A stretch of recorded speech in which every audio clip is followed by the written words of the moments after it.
Меня попросили сказать несколько слов перед этой картиной.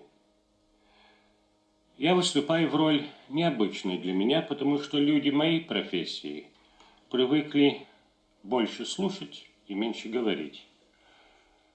Но тема этой картины волнует меня и моих товарищей, и поэтому я думаю, что это оправдывает некоторые отступления от наших правил.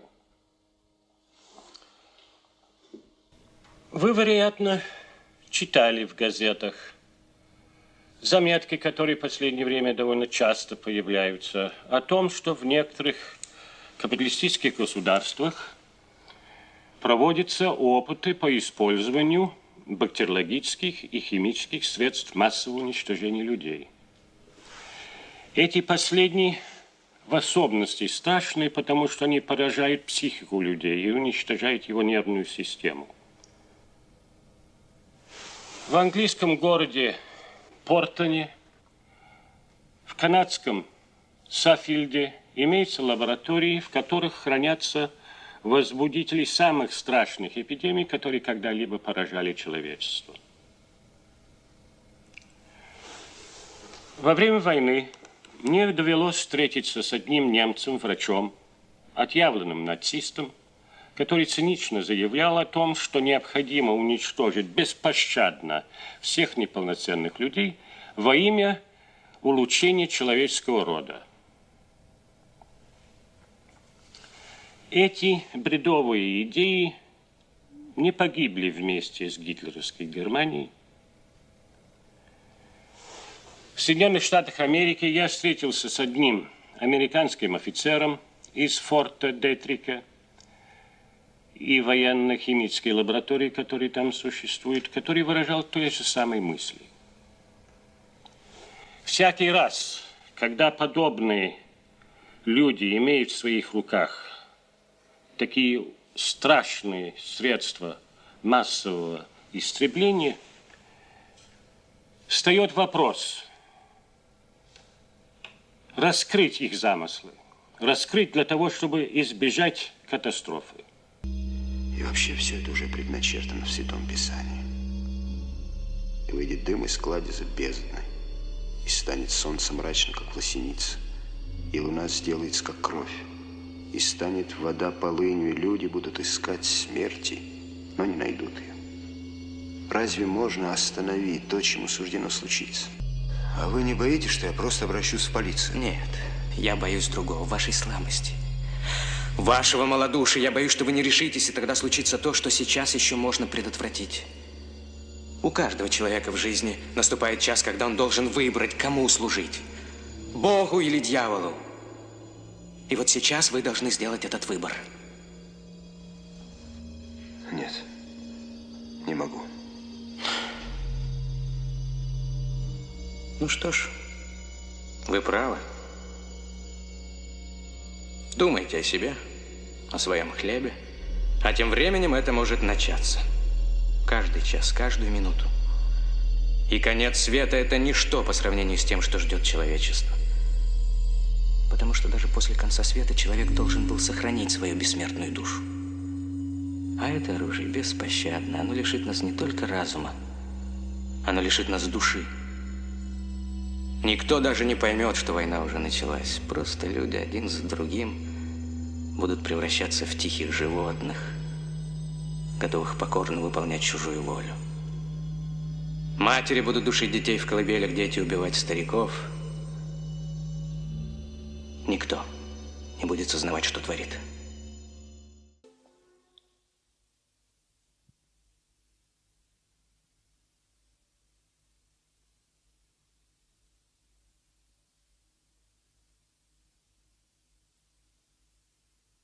Это будет общество людей новой породы.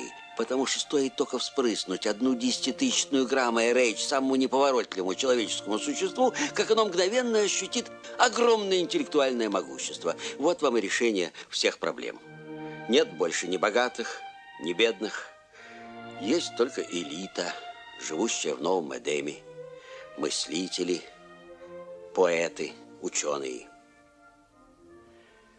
Вы спросите, А кто же будет работать? Правильный вопрос. Молодчина. Работать будут представители неполноценных рас, прошедшие специальную психохимическую обработку на совершенно иных дозах. Причем на этом пути открываются возможности поистине сказочные. Перестаньте! Во-первых, эти люди по-своему совершенно счастливы, поскольку они начисто лишены памяти. Они отрезаны от какой бы то ни было информации извне. Ведь от чего люди страдают больше всего? От сравнения. Кто-то живет лучше, кто-то талантливее, кто-то богаче, кто-то могущественнее. А человек, прошедший психохимическую обработку, будет радоваться непрерывно.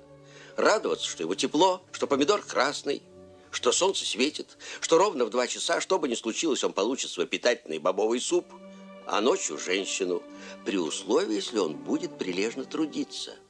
Ну разве это не милосердно? А дальше RH сможет постепенно создавать определенные типы служебного человека. Ну, так как это мудро сделала природа в улье, в муравейнике. Представьте, человек-ткач, человек-пекарь, человек-шофер. Причем у него нет никаких других потребностей. Никакого комплекса неполноценности. Но нет же у вола комплекса неполноценности от того, что он вол. Ну, вол, слава богу.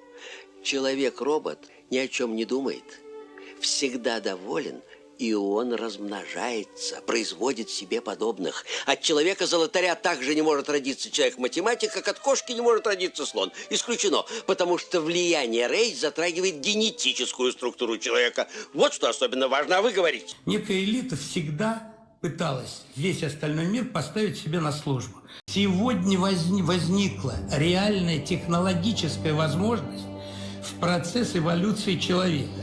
И цель создать принципиально новый подвид Homo sapiens служебного человека. Свойство популяции служебных людей очень простое. Ограниченное самосознание и когнитивно это регулируется элементарно. Мы с вами видим, уже это происходит. Вторая вещь – управление размножением. И третья вещь – дешевый корм – это генно-модифицированный продукт. И это тоже уже все готово. Значит, фактически сегодня возникла реальная технологическая возможность выведения служебного подвида людей. И этому помешать уже не может никто, это развитие науки. Всякий раз, когда подобные люди имеют в своих руках такие страшные средства массового истребления, встает вопрос раскрыть их замыслы, раскрыть их замыслы, раскрыть их замыслы. Вспомните здесь о генетике, об исследованиях мозга человека. И все это вносит свой вклад в 4-ю промышленную революцию, которая и происходит в результате сочетания всех этих технологий.